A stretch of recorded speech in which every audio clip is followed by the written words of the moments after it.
вечной милой остротою беседы наши оживлять и тихо ясною душою страдальца душу услаждать.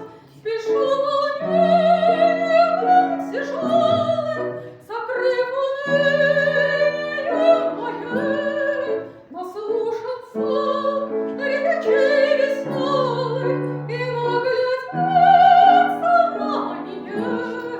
Смотрю на все движения, внимаю каждый звук речей, и миг единый